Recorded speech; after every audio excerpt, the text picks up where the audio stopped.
if the House of Representatives, is the Congress, is conducting their legally responsible duties, and you're a part of a riotous mob breaking into the Capitol, should law enforcement shoot you? I don't know. Counterpoints lost the debate. You think Counterpoints lost the debate? You don't know. You have no idea, do you? So to win the debate on which side is more violent, I should be willing to acknowledge when it's okay to shoot people. I just want to make sure I understand your argument. You should be willing to acknowledge self-defense and things like that. Unrighteous violence. You should be willing to defend people like Kyle Rittenhouse when he has to stop people from attacking him. You should be willing to defend like our own military stopping people from invading. You should be willing to defend that there are justified actions in violence that are okay, and that sometimes, yes, if people are running inside the Capitol, that makes sense, that yes, they might use violence, just as Donald Trump says, when the looting starts, the shooting starts, somehow that's okay, and we can vote for that motherfucker. But when people are running inside the Capitol by the tens of thousands, no, that's, how could you shoot one of those people? Hey everybody, tonight we are debating whether or not the left is more violent than the right, and we are starting right now with, in this case, each person will get 1 or 2 minutes to lay out their case. We're going to start with Tom, who's leaning toward the left position. Tom, the floor is all yours. So I think both sides, especially when it comes to political violence on the right and the left, both sides commit political violence. And I think that when it comes to instances of political violence, I think the left probably commits more instances. So if we think of all of each instance of somebody committing violence, during Black Lives Matter, or each instance of a car getting vandalized at a Tesla dealership, these are more instances of violence. But I think when we ask whether or not somebody is more violent, I think that we're generally asking about a spectrum of violence, and that when somebody normally kills somebody or murders somebody for political reasons, that this is normally what we're asking about. This is a much more violent thing to do. And so that is something that I think is much more common on the right and has been throughout most of our lifetimes. And so I would say that the right is more politically violent. You got it. We'll kick it over to Kat. Yeah. So, I mean, for me, I have to look at the data to establish whether it is right wing, more political violence, or left wing. And in fact, as Thomas said, there tends to be more instances of violence against property, so property damage, vandalism, things like that. In terms of violence resulting in death, we see that number is just significantly more on the right. And if you look at this year alone, we're seeing, unfortunately, a rise in left-wing violence as well. That is the highest number it's been in 3 decades. However, if you look at it historically, it is by far, we're seeing many more instances. So apparently about 63% of politically motivated extremist killings in the US since 1975 were caused by right-wing perpetrators, and around 10% by left-wing. So those are really significant differences, and I look forward to focusing more on that. Thank you very much. We'll go to Connor next. Sorry, I'm just going to have to mute myself intermittently. That way I don't have an echo. But yeah, so I back my team's perspective completely. If you add in the BLM riots, if you add in vandalism, if you add in Tesla, if you add in all that kind of stuff, then individual instances of violence, of course, is probably going to be through the roof. But if you're talking about violence, the left and right term actually goes back to the French Assembly, 300 years ago, where the left was representative of the people. They were the Jacobins. And then the right was representatives of the establishment, of the monarchy, of the military, and all that kind of stuff. And so I'm kind of going to pull a Jordan Peterson here and be like, what do you mean? What do you mean by right? What do you mean by the left? But if by right you mean government, then yeah, the government, institutions, militias, pro-government people, they're infinitely more competent at death and killing than they are, than the left rioters. So I think that bears out historically. I think it bears out statistically. I think it's obvious, but we'll get into nitty gritty when we get into the open. You got it. We're going to switch it over. Now for the more right-leaning position, Taylor, the floor is all yours. Thanks for being with us as well. Thanks, James. Thanks, everyone else. So just really quick, I want to point out that if we want to look at specific instances, I would encourage the left to be clear about what data set that they're using, because many data sets have left out very clear instances of political violence perpetrated by the left, and just does not include it in their data. I'm happy to go into details in the open discussion. But if we want to get like meta and say like, well, what is the right and left? We can also just say like, what is violence and what is the culture of violence? So what is violence? Is 1 million aborted babies a year violence? Could say yes. We can also just look at which side is perpetrating perpetuating a culture of violence. We want to see which side is calling people Nazis and fascists and Hitler and shutting down speaking events and assassinating people that they don't agree with. I would agree, and I think everyone agrees that that perpetrates more of a culture of violence. So I would also like to talk about that. But we'll get into the details. So thank you very much. And Jesse, welcome. The floor is all yours. Thank you, sir. Yeah, so I would just say, in terms of framing the entire conversation, what is left, what is right, historically, is all over the place. All I care about, honestly, is minimizing violence from right now going forward. And it's really not challenging delineating left from right in the current climate when you are on social media or you're looking around. And like, if you just look at how violence happens, it is downstream from culture. And we could get into statistics about violence, but the statistics on which culture is more accepting of violence, it's not close. It's like really not close.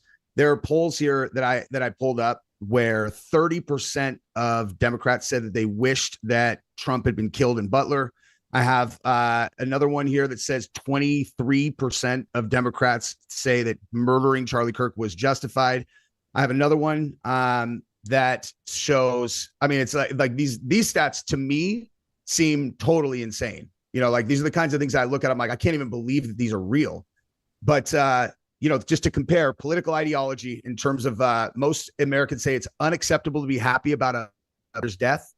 But when asked very liberal people that question, 24% said that it was acceptable to be happy about a public figure's death, when 4% of conservatives and 3% of very conservatives said the same thing.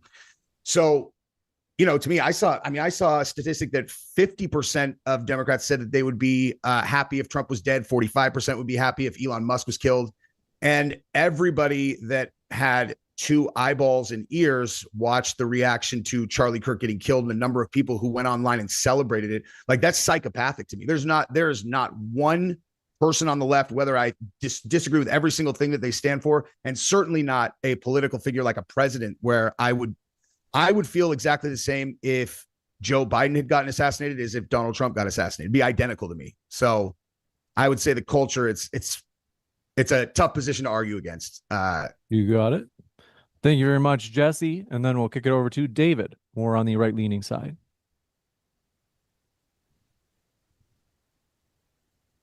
Cool. So let me just point out the fact that all of them admitted, well, our opponents admitted that the left commits more instances of violence. So pretty much they are already conceded that point. So what we are arguing then is who committed more, the most heinous, violent acts, I would say. And we can get into that. But I would like to say that, you know, if we're being honest, the right and the left wing are both violent. I would say that the left has more of a propensity towards violence because the feminists on that side view things from a oppressor versus oppressed lens, and also a large portion of the Black community views it that way as well, with the victim mindset.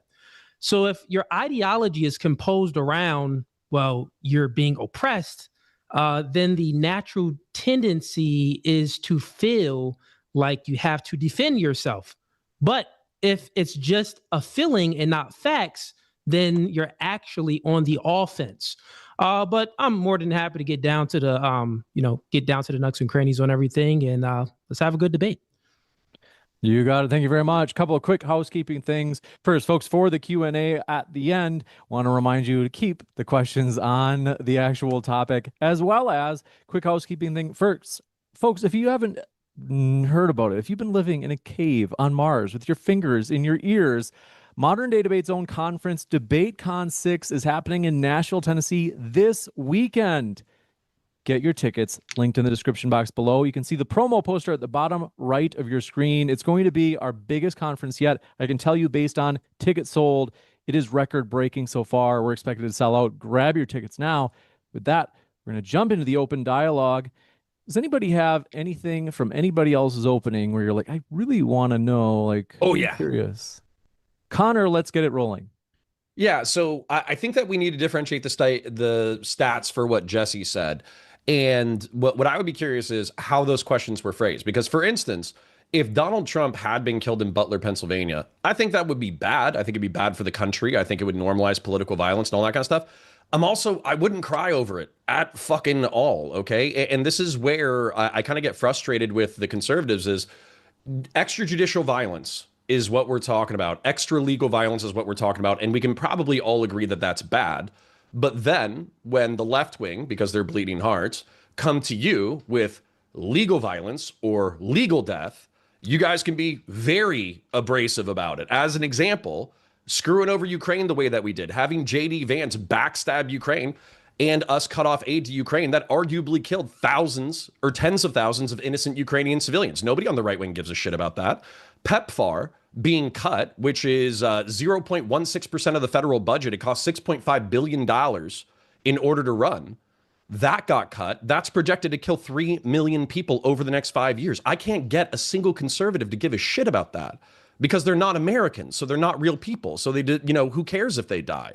So this whole like moral frogging over, oh, if Trump gets shot, you're not crying. Yeah, you're right. I'm not, because Trump arguably has killed millions and definitely hundreds of thousands of people through incompetence and stupidity. I would love to take that one. You bet. So my entire position on this could be summed up literally by just quoting everything that he just said. And I'd be like, there you go, right there, which is that the left's position is that Trump and anybody who supports Trump are so abhorrent that they don't care if they get murdered. Like, I don't look at the country that way. I look at it like the left is a bunch of people I disagree with who I think have, currently, I don't know, are very confused about what real violence is. I also think that that's a big part of it as well. Is like where, I don't understand how could anybody say that like it's okay for people to laugh about a guy who gets murdered at the Butler rally in front and his corpse falls on his kids and his wife. And they're like, fuck, F that guy because he's at a MAGA rally. Like, that is insane. Wait. Hold. But I want you to deal with what I just said, okay? Because what you're saying is a guy gets shot in Butler, Pennsylvania, a firefighter gets shot and he's dead. And people are callous about his death, okay? What I'm telling to you is that through Trump's incompetence, there are hundreds of thousands or millions of people who are dying. And that is like water off of a duck's ass. And even in your own response, you're just like, oh, well, I only care about this level of death. I don't, like you didn't even address the fact that I just told you the Trump administration is responsible for hundreds of thousands, if not millions of preventable deaths. You didn't even acknowledge it.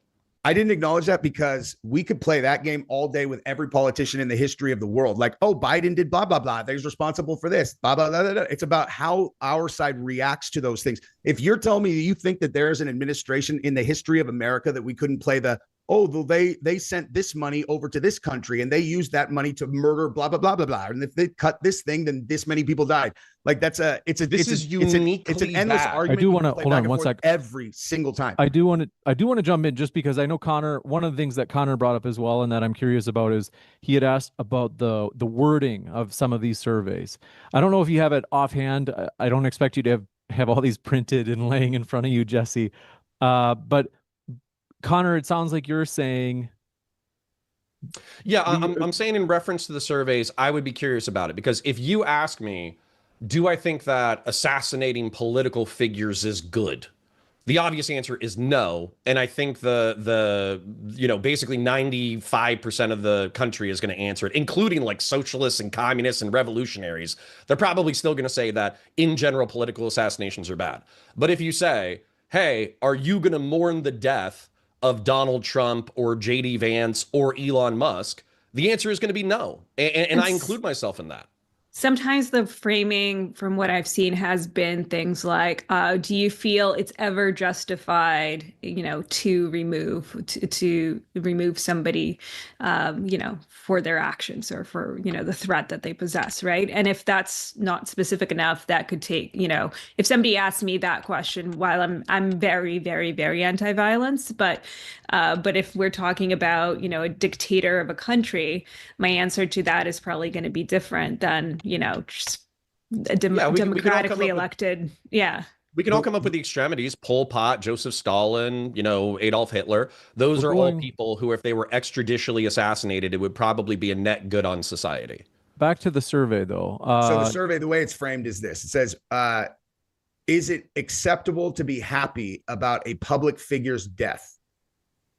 And then 24% of liberals said yes, 4% of conservatives, and 3% of very conservatives said yes. But I think, but that is very different than thinking it's justifiable, though. And that is something that we see more often on the right, is that when shootings happen, or happy. Okay. Yes, exactly. And that's what I'm saying, is that being happy about the outcome of something doesn't mean that you're actually encouraging it. So it's rare that Democratic leaders or even podcasters or politicians are using violent rhetoric, but it is common that somebody like Donald Trump says, we should punch that guy, the police should be more violent with these people. And then even when it comes to protests like January 6th, more than 25% of the of Republicans believe that January 6th rioting was justified, whereas I think it's less than 10% of liberals thought that BLM rioting was justified. So they not only engage in it, but then justify it afterwards, whereas liberals don't justify it, but they might be okay with it and think it's or be happy about it.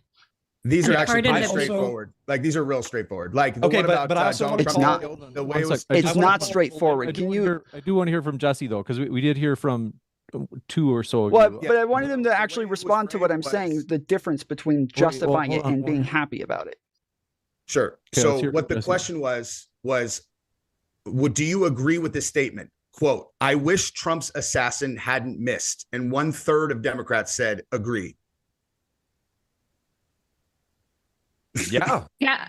I mean, I think for sure. You guys are in that group. How is it not justifying it? I think, Tom, you said something like, happiness. These the leftists can be happy about it, but that doesn't mean that they're not justifying. That doesn't mean that they're not encouraging it.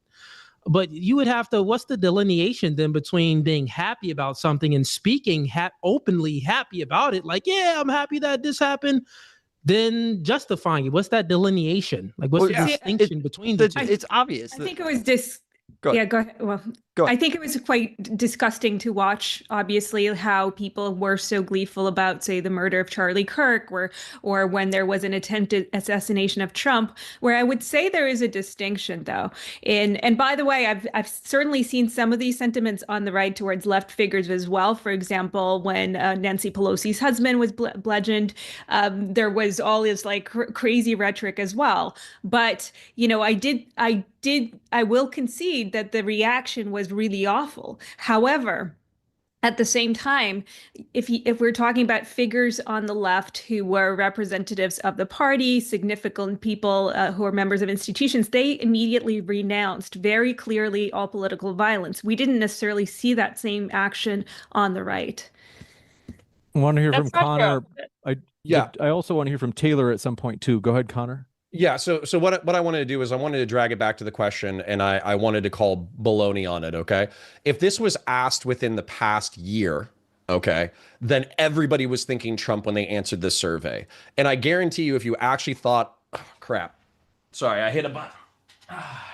Can you come back to me? I literally just hit a button. Yeah, that's totally fine. So I still want to answer on my question, though, Tom, and maybe Kay. But I'm sorry, what's your name is? I only see a letter K. Kat, you could go with Kat, Tom and Kat. So basically what you're saying is you're saying, well, the left, we didn't encourage it, so therefore it's not just, we didn't justify it. But you know, some of the people on the left were, a lot of them were definitely happy about these certain deaths and these BLM riots and things like that. They were happy about it. I'm asking you, what's the delineation between happiness? Like someone is saying that they're happy about it, you're watching these videos and they're saying like, oh yeah, I'm glad this happened. How is that not encouraging it? Which is, how is that not justifying the death of these things, of these events? So when we say that words are violence, for example, this is where it becomes sort of tricky, because I've heard, I mean, in terms of rhetoric, I didn't say words are, you're straw manning my position. I didn't say words are violent. I'm asking you, actually, before I do so, steel man my position so you understand. I don't know if you understand. Steel man. No, I understand your position that the culture in which people encourage and laugh at somebody's death or are gleeful about it is an environment where it might be easier to take somebody's life, right? That's essentially your position. Am I correct? Yes, but what I'm saying is, the position, to make it clear, is that in itself, those people would be justifying it. What you're doing, what Tom is doing, what you and Tom are doing, I don't know if Counterpoint says this, but what you and Tom are doing, you're saying that, well, they're happy about it, but they're not justifying it because they're not encouraging it. Yeah, so if I can, I didn't say they're not justified. I didn't say. Well, that's what Tom said. Well, I did say this. Yes, I did say this, and I'm saying that there's a difference between having a moral, like a moral prescription for this, and then having a feeling about the outcome. And so, if you're saying that, like, oh, somebody dies, and I didn't like that person, I feel like if they stayed alive, they would do a lot of harm. But that doesn't mean that I'm okay with people just killing others because they're afraid they're going to do harm in the future, because that would have like a catastrophic outcome for society if we're all just running around, especially as a content creator. I don't want people running around killing political content creators. And so this is something that I'm totally against morally. I think it's going to be a bad mark for society. But if somebody dies that I think was harmful to society, I might think, well, I mean, it's kind of not such a bad thing that they're gone and no longer causing this harm, but that doesn't mean that I think that that is justifiable. It's a moral good. Yep. Okay, wait, I'm having tech issues. Real quick. Yeah, we could hear you. Counterpoints real quick. So let me just get this right. You're saying that it isn't bad that they died. So if it isn't bad, what's the opposite of not bad? I'm not saying it isn't bad. They died. No, I'm saying that it's not. I'm saying the action of what it is they're doing. The action of killing somebody is bad. But the fact that they are dead is how a lot of the left wing people, they were happy about it. They were speaking about it on social media. They were, tons of TikTok videos saying, "I'm glad he's gone. I'm glad someone killed him." With a bullet hole in him for Halloween. Yeah, like all of these things, they're happy about it. Now, my question for you, if they're expressing their happiness for it, how is this not justifying it? Like saying that it's a good thing that he's dead. That is what Kat was just saying, is that this is going to create a culture where that makes it feel justified. That is correct. I'm saying morally it is not justifiable, but you are correct that can create a culture to where it feels justified. But as Taylor said, I totally disagree with her that there's like political leaders on the left that were actually justifying this or backing it up whatsoever or laughing about it. I think almost across the board, whether it was politicians or content creators, everybody on the left and on the Democrat side were all like very adamant that this was a horrible thing and denounced it. That is what I said. No, it was Taylor who said it. You concede the point. So real quick, then you do concede the point, right? Because you guys are like talking in circles. You just say that. No. Okay. You are. I'm drawing a delineation between the two. I don't even know why you're speaking. I wasn't talking to you. I want to hold on one second. Because I'm on a debate panel. But why are you speaking? I do want to, gentlemen. I appreciate your wasn't even your passion. argument. It's better than if it was. I like that you guys are passionate. But I do have to just quick rein it in. So I know that Connor had that audio issue. Now I know Taylor, I have a feeling you maybe have something you wanted to say, but I also want to get Connor in because he had that audio issue before. And I'm going to have to, I want to say my statement and then I need to restart my computer. So I'm actually going to leave the room and come back in, but I'll make my statement first and you guys can contend with it. Okay. So with going back to Jesse, where we're talking about like the happiness of a public figure being killed. and that polled at 3 or 4% amongst conservatives, and it polled at 25% amongst Democrats or something like that. Those were approximations.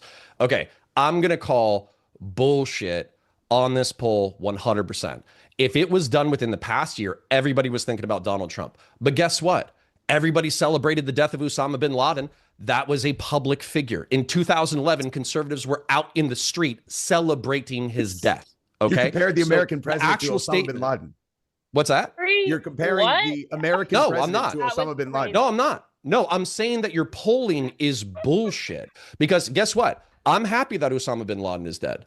I'm happy that Pol Pot is dead. I'm happy that Mao's dead. I'm happy that Adolf Hitler is dead. So as a result, these are all public figures. These are all political leaders. So, and I guarantee you that if I went to 80s Reaganite conservatives and I asked them whether or not they were happy that Joseph Stalin was dead, they would 100% say yes. So effectively what happens was within your polling, and you guys already did it, which is bullshit, by the way. I'm not saying that Charlie Kirk is Joseph Stalin. I'm saying that the people who answered this poll are lying to themselves because they know the political sensitivities reference to this sentence. I want to give Taylor a chance, and then I know that Jesse, it sounds like you want I'm gonna restart my computer and come back. Okay, just on that, I mean, that was a crate. You can't just, that survey is invalid because they were lying to themselves. Well, that's not an argument, number one. I hope everyone heard him just compare everyone being happy to the death of Osama bin Laden, a terrorist, to Donald Trump. So I just feel like we won based on that. But I want to just address a few things. So if you want to talk about political leaders on the left responding to Charlie Kirk, I would say that the only correct response to Charlie Kirk's death from any political leader would to say, this was wrong, full stop. Want to know what AOC said? This was wrong. She voted no on some sort of Remembrance Day for Charlie Kirk. And then she went down, it's wrong. And then she said, but let's not forget what kind of man Charlie Kirk was. And then she quoted him out of context. That sums up my position, is that you guys want to say, oh, well, if Joseph Stalin and all these awful dictators and fascists were dead, of course we'd be happy. But then your party wants to use terms like fascist and Hitler and Nazi like it's any other word. So you guys want to throw it at everybody. And then what does that do? That helps make the violence okay. That you do not see that on the right. That has been happening for a very long time. Oh my goodness. Continuing to happen. Gavin Newsom just called. Do you not listen to anyone on the right? Like this is the thing. Like the idea that I don't support violence. I don't support that rhetoric. However, to say that only the left use it, well, there it is a however, because the idea that only like the left calls people Nazis, and have you listened to the things the people I've been called names by both groups. I mean, they've been called like communists, terrorists. You're destroying the country. You're the enemy. You're evil. You're a demon. Those are things that have also come from the right. And I think the left has gone too far with some of the words and how people apply this. But to say that the right does not engage in that is delusional. Well, I don't engage in that stuff. Yeah. Well, but Donald Trump does though. Donald Trump does though, and Donald, like when Donald Trump talked about Kamala Harris, he literally said fascist, communist, socialist, Marxist, like every single time. Which people think is absolute evil. I mean, and in terms of violent rhetoric, like you should see some of my DMs. And by the way, I've gotten DMs from like both sides, right? Where they're violent, threatening me with violence. Between your DMs and just like the normalization of this in the public sphere. Like there's a difference between don't have people trolling in your DMs and people but people don't say in public. People don't say in public. Leaders of the party don't go and say all these kinds of things in public. I mean, sometimes it happens, but it's quite rare. On the left, individuals do. Individuals. Okay, so let me speak on something real quick. So you brought up when AOC went up and said, it's unfortunate that he's dead, but let's not forget what kind of person he is, and she took him out of context. Specifically, what she took out of context is she said that Charlie Kirk was a man who disagreed with the Civil Rights Act, which gave Black Americans the right to vote. That's exactly what she said, verbatim. And what Charlie Kirk actually said was, he said that he thought that the application of the Civil Rights Act as it related to the LGBT movement in 2024, 2025 was being misused legally. That's what he actually said. And then she went in front of the entire world in Congress after this guy got murdered in front of the entire world.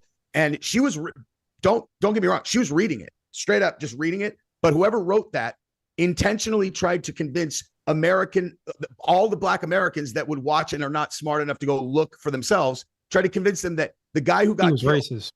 wanted them to not have the right to vote. Yeah. That's an intentional, disgusting lie that is absolutely obviously easy to say would incite violence. It is not a lie. He explicitly said that it was a mistake, that the Civil Rights Act was a mistake. Yes, hold on.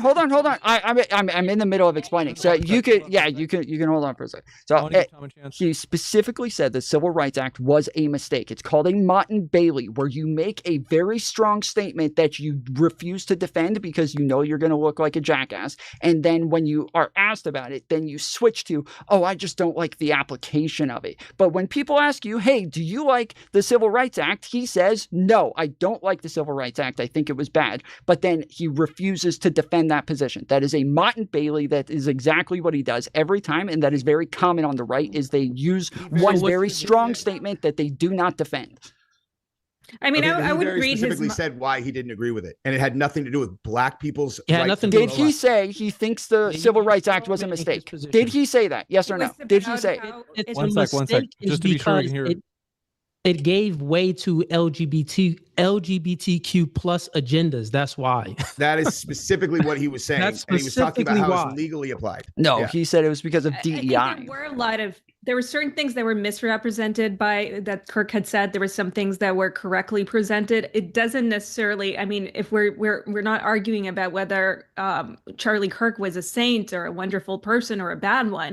No, I'm saying AOC's writer is a bad person. Whoever wrote that is a bad person. AOC's writer could have also just been really poorly informed and looked at clips out of context the way that most people have looked at them, right? Like, it's not you don't know if there was like a malice there necessarily, but I do think it's extremely irresponsible to not present things fully when it comes to that kind of scale. So, doesn't mean I believe you that you think that. I do. Okay. But the problem is that you're saying, though, that just saying that, like, you condemn the violence, but you thought he was a bad person, that, like, this is when conservatives are running around trying to rewrite the history of Charlie Kirk, like you guys are doing right now, trying to say, oh, he never said that, when he explicitly said he thought the Civil Rights Act was a mistake. You care. You brought it up. You care. You brought it up. What do you mean? You fucking brought it up. You care. We heard you say you care. Let's go to Taylor. But real quick, is that so? If he said the Civil Rights Act was a mistake because, and then lays out the reason that he is arguing that it was a mistake, and it's this, and then AOC says this is a man who said the Civil Rights Act was a mistake, the act that gave black Americans the right to vote. Is that an honest way to present that, or is that an overt intentional lie? Yes, I think he is purposefully being dubious in the way that he presents it, because he doesn't have a problem with the Civil Rights Act. He has a problem with the application and Supreme Court decisions made later on. He doesn't have an issue with the Civil Rights Act, but he does explicitly say numerous times that he has an issue with the Civil Rights Act, and he thinks it was a mistake. How AOC presented it, was that an honest or intentionally dishonest way? That is honest. Okay. The rewriting of it is what's dishonest. If that's honest, then, what about the stuff that he said about, I'm sure you'll probably take this out of context when he said, if he walked into an airline and he's seeing a black pilot, he would probably question if the black pilot was qualified. You would probably have an issue with that too. You think that he's racist because, he said that, he would question the pilot's qualifications. Yeah, because there weren't different qualifications for DEI hires, so that's why there were not different qualifications. So yes, that is racist, of course. Yeah, I do want to. So that is racist. Okay, if there's not different qualifications for DEI hires, so yes, of course. So, but does it matter whether we hate him or like him? Yeah, I do want to give David a really quick chance, but then I do have to redirect us. We can redirect it. We need to speak about violence instead of talking about violence. Yeah. Yeah. So that's funny because I'm a black man and you're white, but somehow you're saying that, well, I felt that he was racist. How did you say feelings?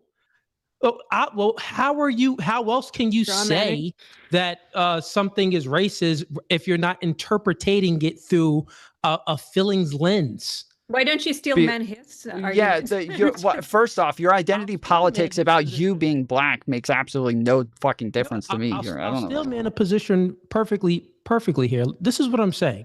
So you took that statement out of context. We were just speaking about the situation with Charlie Kirk and with the but now we're currently speaking about Charlie Kirk and the whole DEI thing. I think Kate, you said that, well, his reasoning for it was DEI.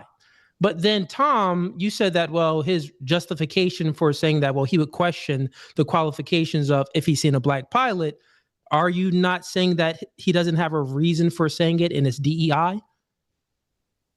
Yes, I'm saying that he is purposely misrepresenting DEI so that he has the ability to question a black person's qualifications. The context behind it all, because it was a video that was played and it was pilots. I mean, not pilots, it was many airlines. And they were saying that they were going to make 50% of their staff women and different races. So if you're going to make 50% of your staff women and different races, including pilots and air traffic controllers, everything, that's the agenda, then, well, I mean, we should question the qualifications. If somebody actually said that, I have trouble believing that was actually said. Yeah, this is what Charlie Kirk was responding to. That's what he responding to. He was responding to a CEO of an airline saying that, I'm going to make 50% of my staff different races and and half of them women. So therefore, the logical entailment would be, well, I would question a woman if she was flying a plane. I would question an Asian, a black man. I would question everybody. What about a white man who has nepotism on their side? The simplest way to look at this one, though, is imagine you just take race and gender out of it and you go, okay, so American Airlines decided that they want 50% of their staff to be under 5'8" and blonde. And then so you sit down and some dude who's 5'4" and blonde comes in and they're like, hello, I'm your captain today. You're not going to be like, oh, and they said that they were going to reduce the qualifications. So you're not going to think to yourself like, shit, I hope this guy knows how to fly a plane, man, because I know they just reduced the qualifications. That's the point. It has nothing to do with race. It's about the fact that there are physical identifiers that indicate that they might not be qualified because they announced it. They're the problem is that if you actually look into it, the majority of the people who don't get the job were qualified as well. And so the majority of the people who get the job, who don't get it. We should probably refocus. Are there any topics that we haven't covered from anybody's opening that someone said this? Oh, wait, I think someone had a bone to pick with Taylor, but did you feel like you got to address that? Someone had something you disagreed on from Taylor's opening, but I think we got to cover it a bit. Well, I think one thing that we discussed a little bit that we should probably refine, because when we were discussing instances of violence, well, everything is sort of lumped into this one category. So whether property damage is not great, but it isn't the same as taking a life. And, to me, that kind of violence is a lot more sinister and dangerous and obviously takes lives, right? And we've seen a lot of that. There's been, so in terms of data from 2016 to 2025, right-wing political violence resulted in about 112 deaths, and there's been 13 on the left. And we are seeing a rise, and we're seeing, in general, we're also seeing a lot of lone, or not a lot, but we're seeing some lone wolf kind of non-affiliated violence as well. For example, something like the assassination of the healthcare CEO. I don't think you can place it on the right or the left necessarily. You also have situations in 2025, certain topics coming up, like Trump, deportations, which is causing some of this left-wing violence. We could talk about that perhaps. Thoughts? The one thing I was just going to comment on related to the healthcare CEO, I can't remember whatever his name is, and just the big it's honestly, this is actually not meant to be any form of debate. I just wanted to point out how stupid I think it is that the immediate reaction of everyone is to try to identify what political affiliation these shooters have. I always think it's so dumb. I'm like, that person's crazy. Like, that person's not a Republican or a Democrat. That's a crazy person that did that. But you see that all the time where people try to do that. Every time. I agree with you. Yeah. Every time. And it's like, and it seems like it almost feels intentional how ambiguous it is sometimes. Like, where you'll have like the shooter in Minnesota that shot the Democrat, the state, I think they're state senators or whatnot.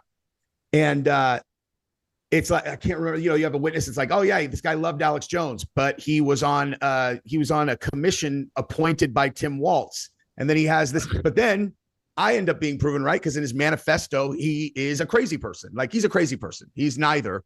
I think most of these people would just be crazy people. And at the end of the day, it becomes a bit like, okay, who has more crazy people? And by the way, I don't think that like, because you have like these right-wing extremists, that's like representative of the right wing necessarily, but that just seems to happen more. And so what really pissed me off when I was and why I'm even part of this debate is like when certain things had happened that were, acts that were committed on the left or just committed by crazy people, whether they're left or right, there was this like, immediate kind of way of condemning the left for it. Like, and then there was this debate of like, who commits violence more? I'm totally fine with saying they're just crazy individuals. And I don't think the left or the right is like fully responsible for these crazy individuals. They're just crazy. I mean, to commit an act like that is... I couldn't agree. Okay, I couldn't disagree with Kay or Jesse on fire more. I think this is absolute cope.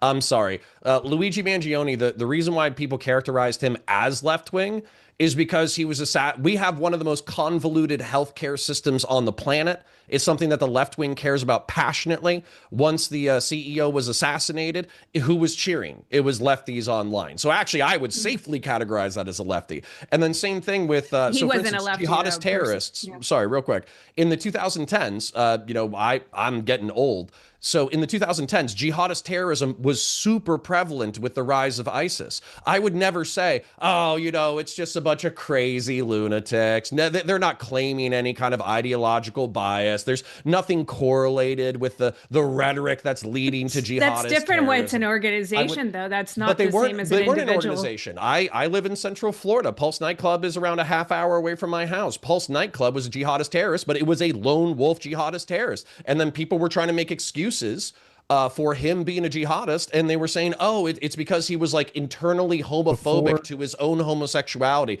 And listen, the reason why we care about the ideologies of violent people is because we have stochastic rhetoricians. Tucker Carlson can't pronounce that word, but I can pronounce that word.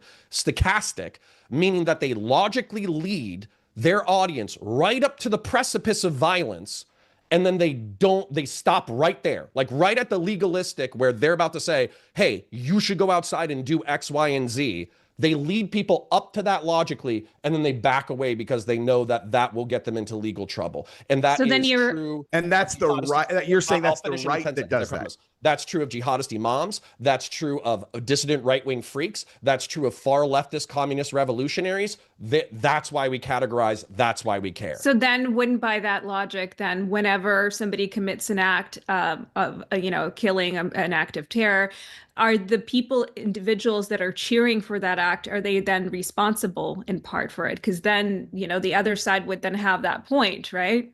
Well, no, because what I think that we would do in a healthy society, so let's say that we were actually a healthy society, then let's say that Taylor, Cooley, and Jesse were like, damn, there's 3 relatively reasonable debate opponents who are totally callous to the death of Donald Trump.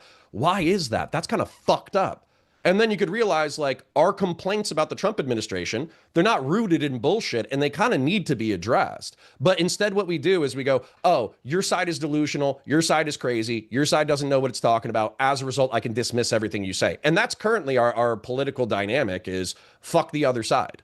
But the other side's like their complaints aren't, and that is kind of the point. Is that when we look at a lot of these manifestos, we're seeing people who are quoting the Hunter Biden's laptop, or Pizzagate, QAnon, Epstein's Island, like all of these, like, conspiracy theories that the right builds up, that Donald Trump will push.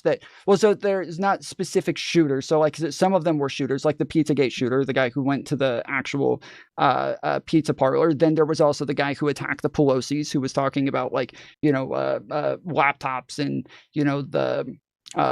getting like Epstein's list and shit like that. That guy lived in a bus in Berkeley. Like that guy. Well, and then we can go on to Donald Trump also saying that the 2020 election was stolen and having a bunch of people rush the Capitol. Like the conspiracy theories that they come up with are very extreme and move people to action. Whereas, and that is the type of rhetoric that Trump uses as well. He's encouraged people to punch other people at rallies. He's, I said earlier, he's encouraged like ICE officers and military agents to be more violent with people that they're arresting. He says things like when the looting starts, the shooting starts, like he is constantly kind of pushing for more violence from people. And that is the type of, following that he cultivates. Did you guys see that the lead person at the BBC got fired because they uncovered that they had intentionally, deceptively edited a quote from Donald Trump at that thing? And they didn't say intentionally, but yeah, that is bad. Take that and then multiply it by 20 million times that has happened over the last 10 years. And that is basically where everyone is okay with Donald Trump getting shot in the head, is because they have been mind effed by constant bombardment of misrepresented stuff that is meant to dehumanize him, dehumanize his followers. Like that's the whole point. Like, I agree with counterpoints that it's like 24%. Yeah, they're thinking about Trump. I agree with you. And like, that's like, you got, look at Virginia in the attorney general's race, just elected Jay Jones after the guy had his text messages leaked. Let me read these to you, dude. Like the Democrats voted this guy into office. Okay. And his text messages literally said that he wanted Gilbert's wife to have her children die in her arms because the guy's a Republican and he wanted him to change his mind on policy. Gilbert, by the way, just had to resign as U.S. attorney because he refused to cooperate with the Trump administration and indict people in the Russiagate thing. Like, he's not some like crazy MAGA guy. He's like a Republican. You guys would, if this was in some other thing, you guys would been like, that's finally a Republican that has some, has a little bit of character. He stood up to the Trump administration. But the guy, Jay Jones, was talking about that dude when he said, if I had 2 bullets and it was Hitler, Gilbert, and Pol Pot's, I'd give Gilbert 2 bullets to the head. And then she gave him 15 opportunities to say he was joking, and he doubled down, tripled down, quadrupled down. Like that dude, I've never seen anything like that where a person didn't immediately drop out of the race, and the Democrats didn't even pull their endorsements from him. Yeah, and he lost won. No endorsements. And he won. And he lost no endorsements. That's your parties. You want leaders condoning violence. There you go. But they did again condemn that violence. Yeah, I'm sorry. So okay. In an ideal society, Jay Jones would not hold power. Okay, because of what he said. However, we're not in an ideal society. And by the way, this is what pisses me off about what you just said. You said, the left, anybody who hates Trump just has TDS. I'm sorry. I was raised Republican. I consider myself philosophically a Republican, which means that I believe in a republic. Donald Trump lost the 2020 election. He alleged fraud that he has had 6 years to prove. When he did not get Bill Barr, his DOJ, his attorney general said, you don't have a case here. This is all bullshit. And he went with a lawyer named Scott Eastman who said, hey, guess what? The vice president counting votes, that's not a ceremonial role. You can actually toss out the votes of the states that are in contest and you can just seize power. And this all came down to the vice president of the United States, Mike Pence, somebody with conservative bona fides that are unimpeachable.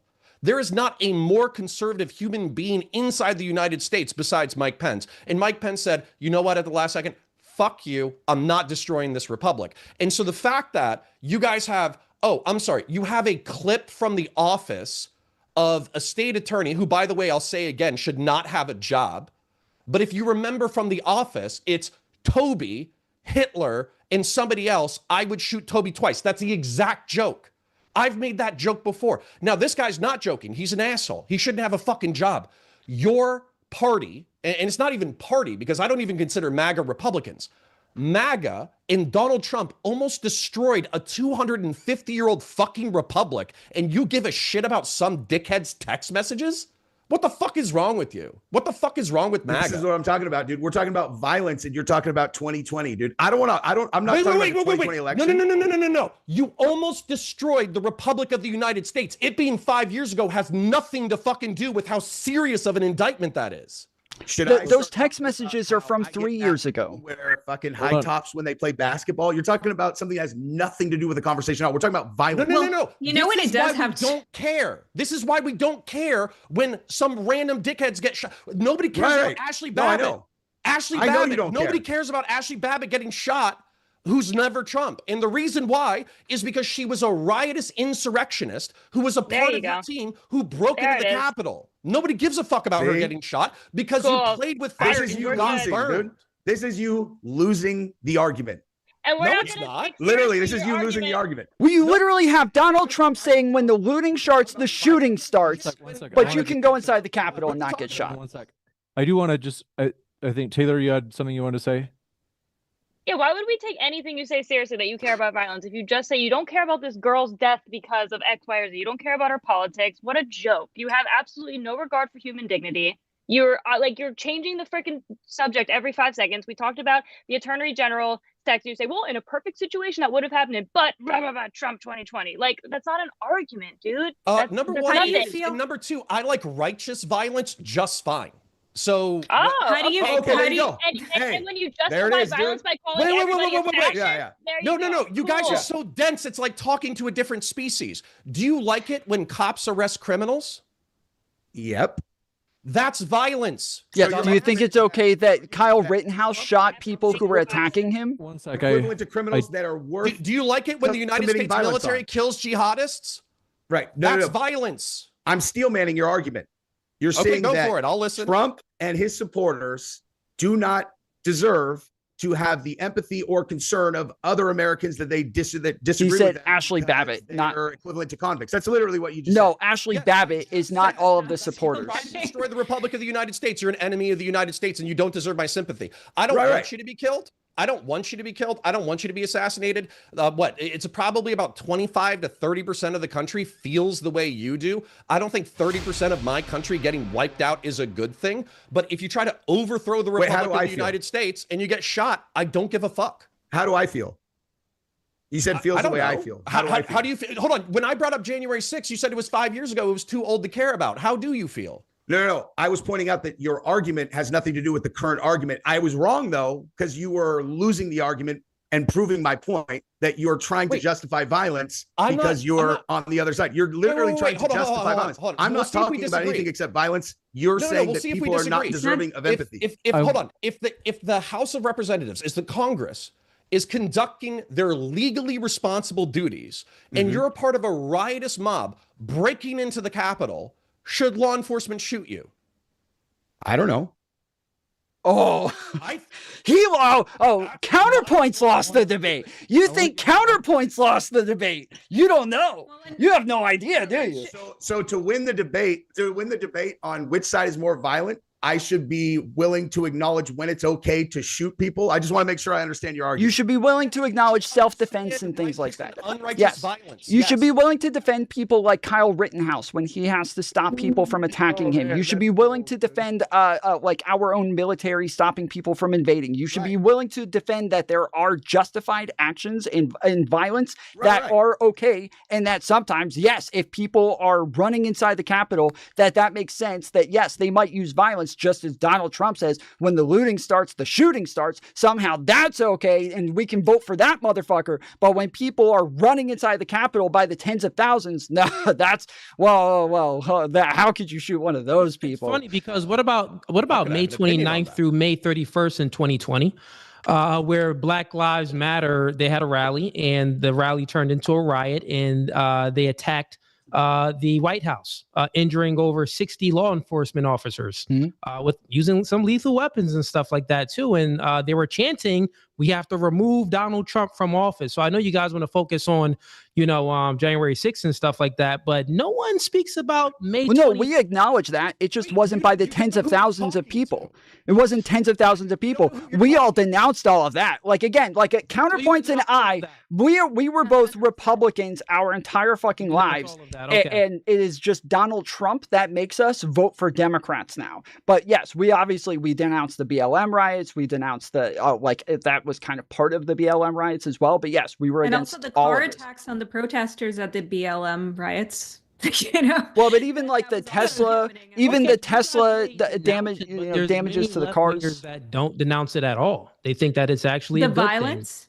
I mean, I think a lot of people think that the BLM activities that were the good. BLM riots was justified. The peaceful. No, they think the peaceful. There are some people who think it's justified, but I would say that a lot of people. Again, it was less than 10% of liberals, thought that rioting was justified, whereas over 25% of Republicans thought that January 6th was justified. So there is a massive difference in the justification. The people who committed crimes of January 6th have been pardoned, which shows to me that there isn't really a regard for crime and punishment in this situation. And the BLM rioters already averaged more time. Because on January 6th, they went into the Capitol and didn't do anything. One sec, sorry guys. No, some January of them 6th. things. Some of them were involved in but violence. 25% of Republicans said that January 6th was justified. Where's that poll? I'll grab it for you. Like the rioting at January 6th was justified, because that's not the position of the Republicans at all. The Republicans are saying that it would, like, every single Republican that I know thinks that their argument on January 6th is that the feds entrapped people, incited the violence, invited people into the thing as a justification to kick Donald Trump off of social media and then block his ability to run again. The Republican which is side like is the not like, they want to, most riot inane cope I've ever heard in my entire life. Every single Republican that I have the ever election's listened to been stolen. One sec. So I have the poll. But don't do anything about it. I do. Hold on one okay. sec. Tom says he has the poll. Yeah, so it's from The Economist. It says that 27% of Republicans either strongly or somewhat approved of the riot on January 6, 2021. Yeah, I'm calling bullshit on that poll for It's sure. The Economist and YouGov. Okay, and I'm sorry. Of the riot. So hold on. This was done in 2023. Okay, so the narrative for January 6, 2021 was the Democrats have stolen the election. Using COVID as a pretext, they have stuffed the ballots. They have ballot harvested. They've lied. They've stolen identities. They've done this. They've done that. And as a result, this is not only that the election is stolen, it is outcome determinative. It's not a few hundred people. It's not a few thousand people. This changes the landscape of the election, and Donald Trump should still be in power. And so Donald Trump himself, in his own speech on that day, said, you have to go down and you have to make your voices heard. You have to get Mike Pence to do the right But he said thing. peacefully and patriotically, We're not Connor. gonna have a republic anymore. We're going to be a dictatorship. We're going to be a banana republic. And what you think, or what you think a lot of conservatives think, is that it was feds who baited them into attacking the Capitol, not the president of the United States, the largest authority figure in the United States, saying that if they don't act now with immediacy and urgency, they are going to lose a 250-year republic, which he still has not proven the outcome determinative fraud 6 years later. In court, out of court. That's the bullshit you're going with? For real? I feel like I should just point out that the conversation is which side is more violent, and I was saying that no Republicans agree. We're talking about whether or not they believe it was all. We're talking about whether or not they believe it was all feds, because you're saying they all think it was all feds. He's saying no. Donald Trump literally told them to go do it. It was justified. No one was okay with sec. a violent riot, is what I said. What? I said no Republicans I've ever spoke to were like, that's awesome that guys got violent and rioted. No one. You can go watch all of my debates with all of these Republicans justifying January 6th. And you won't even fight for it? Doesn't that make you moral cowards? See, this is what I'm talking about, dude. The difference between the left and the right. It's one of those things where it's like the right knows what real violence is. Hold on. It's kind of like, that's why it's like, we'll Okay, just, like, okay. avoid Wait. Counterpoint. Hold on. Wait. Do you think that? I don't know who you're talking to, by the way. Okay, Jesse, do you think that the American Revolution was justified? are we comparing the current state to the American Revolution? Is that the point you're making? I'm asking you a question. Do you think it was justified? Like it is. Listen, dude, I don't have any opinion on anything that happened hundreds of years ago. I take for granted that what's in the books. So I will tell you, I am very happy that the American Revolution happened. I think it was justified, but I also think that if the election was stolen and if an insurrection of sorts was happening, that somebody actually stole the election from the other person, and I was told this and I believe this, I would be at the motherfucking Capitol too. I would be rushing into that fucking building. And so, for sure, you guys are on the left. And so does the right. Everybody believes that. I don't know where you came from, but everybody. I don't know if you again, like I don't know. Do you know who Kyle Rittenhouse is? Everybody believes that this is like justified violence, where he's protecting himself. This is a type of self-defense. Oh, you mean like someone actually had a gun pointed at his head when he shot? That was one of them. That was the third.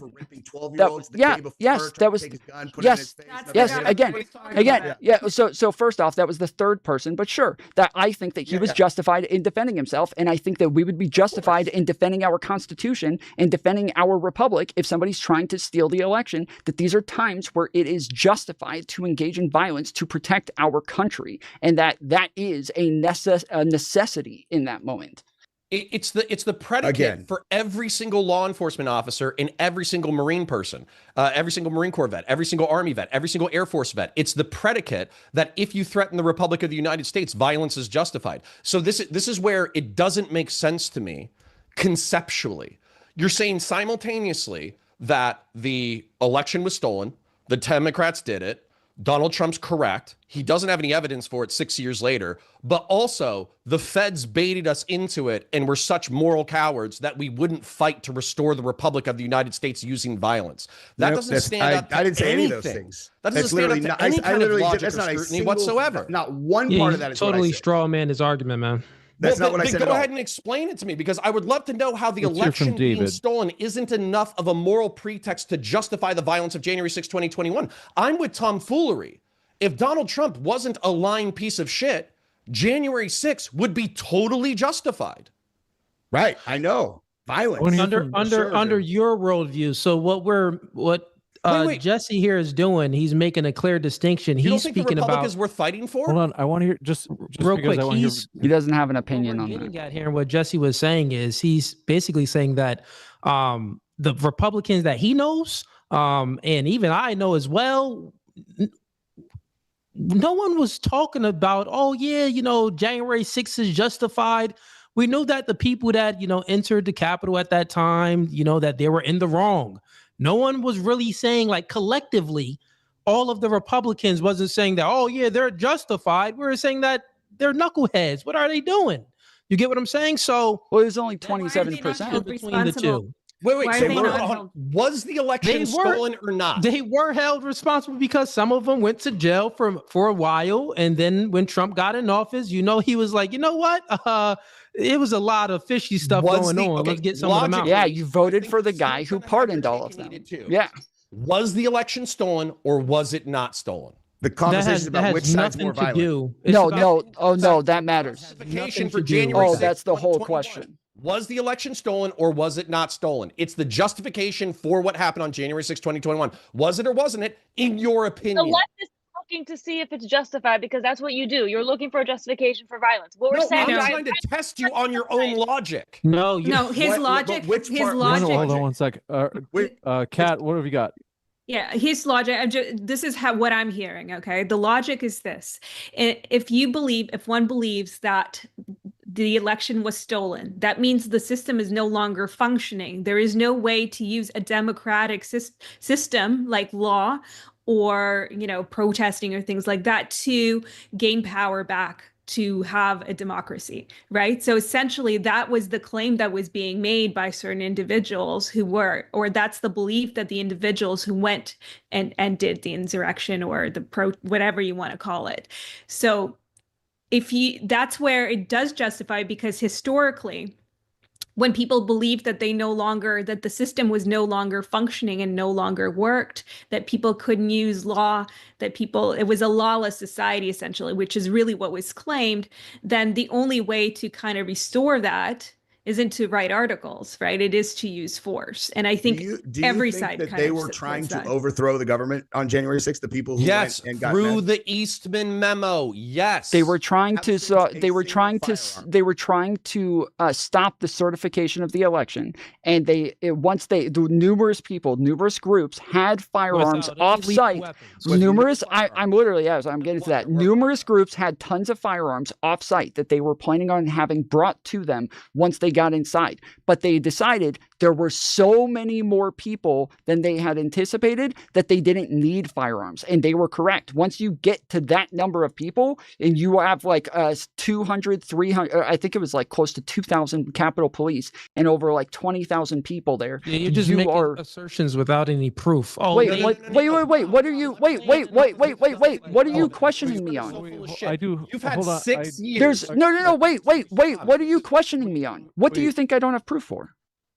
Hold on. So, well, and let me back you up. Okay? Well, I want the answer to that. I don't even know what he's questioning. Well, I'll give you an Please answer, let me David, cut to the man. heart of this matter. I think that You guys Tom asked just- David Tom asked David, what do you think I'm full of it on? And David, what was it? I want to give you a chance. Yeah, what I was saying was he's Not making these relevant. assertions. He's saying that, well, there were, armed men outside of the Capitol, and the plan was they had plan A, but then there were so many people. So plan B was like, well, we're not going to use our guns. We're just going to let them go into the Capitol.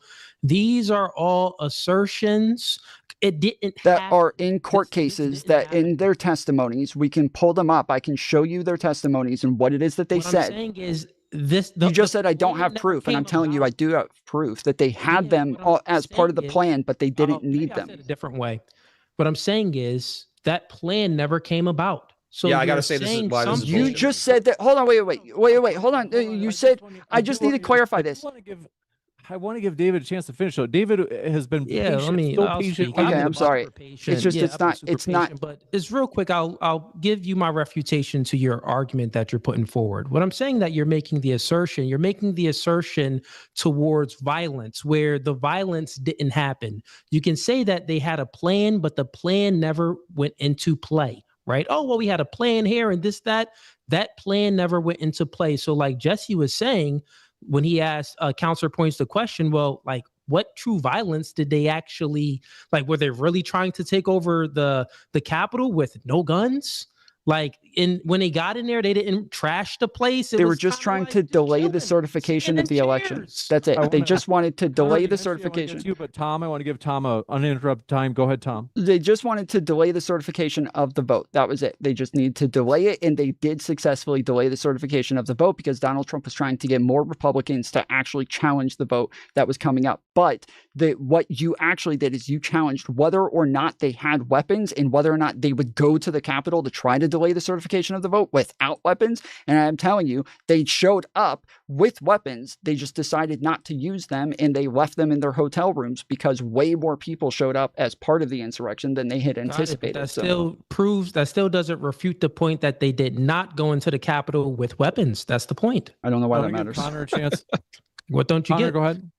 Yeah. So this is why this point is total bullshit.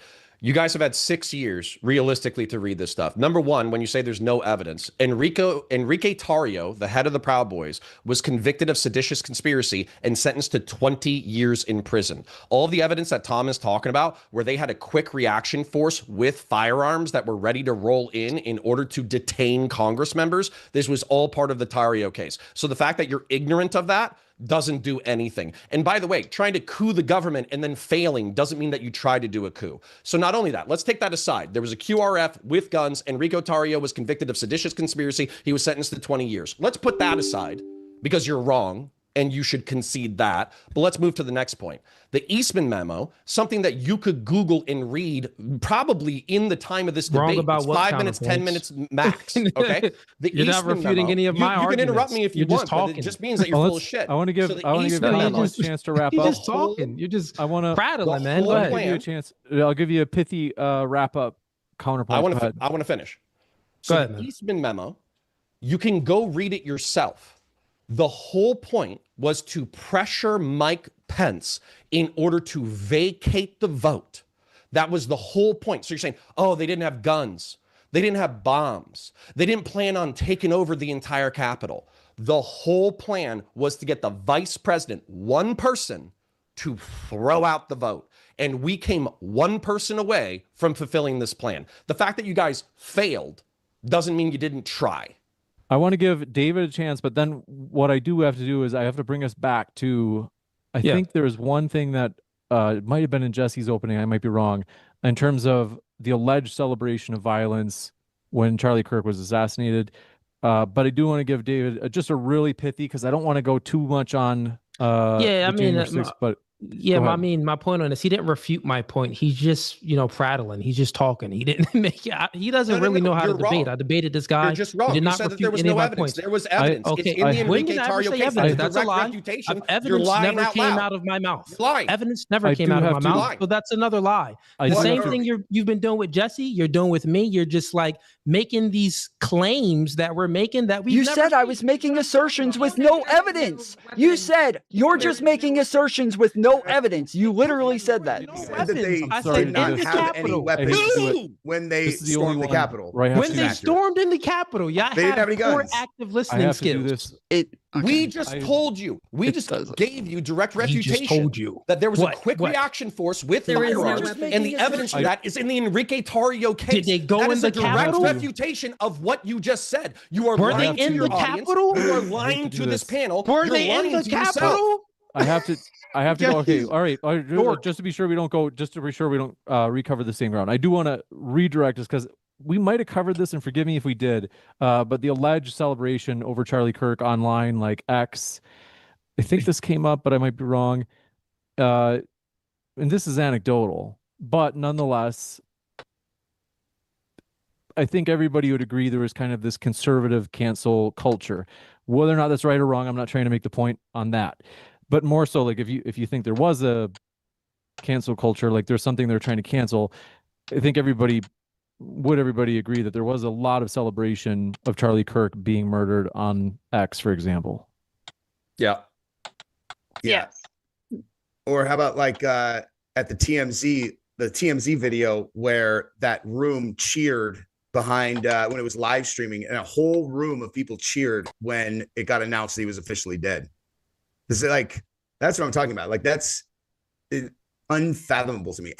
That whole, like Charlie, I was live streaming when I saw Charlie Kirk get murdered the first time. So like I got an alert that he had been shot. I went and was live streaming. I had no idea what his status was. I didn't know if he was alive, dead, whatever.